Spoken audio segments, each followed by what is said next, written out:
Nyawa anak saya seolah diganti dengan hukuman 10 bulan penjara. Bagi saya sebagai ibu, itu bukan sekedar angka. Itu adalah rasa keadilan yang terasa sangat jauh dari hati nurani. Yang kemudian ternyata ditangkap oleh tentara yang merupakan Babinsa. Dan Babinsa itu memukul anak saya dan menendang sampai kemudian anak saya terjatuh ke bawah jembatan sedalam 2 meter. Ketika anak saya mencoba untuk merangkak ke atas, anak saya kembali dipukul dan ditinggalkan saja di situ oleh Babinsa ini. Lalu teman-temannya pun menolong anak saya untuk dibawa berobat. Mereka pun membawa ke klinik. Awalnya sampai di klinik yang diobati hanya luka luar. Dari luar seperti lecet dan kepalanya berdarah. Lalu kawan-kawan anak saya ini pun membawa ke rumah. Ternyata waktu malam-malam anak saya ini mengeluh sakit. Katanya kemudian dibawalah dia ke rumah sakit Muhammadiyah. Anak perempuan saya di luar negeri itu pun nelpon ke saya. Dibilangnya, "Mak, tengoklah dulu si Mikael itu sudah mau." Kami pun akhirnya video call sambung 3. Saya pun akhirnya melihat anak saya itu sudah dipompa jantungnya sama dokter. Langsung menangislah saya karena saya masih di kampung.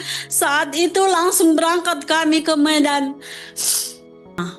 Mereka baru menetapkan tersangka pada bulan Januari tahun 2025.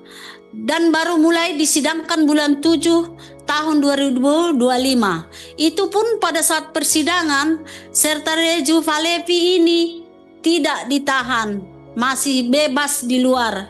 Bahkan dia pernah datang ke rumah saya membawa buah dan uang. Mau dikasih ke saya, tapi saya tolak.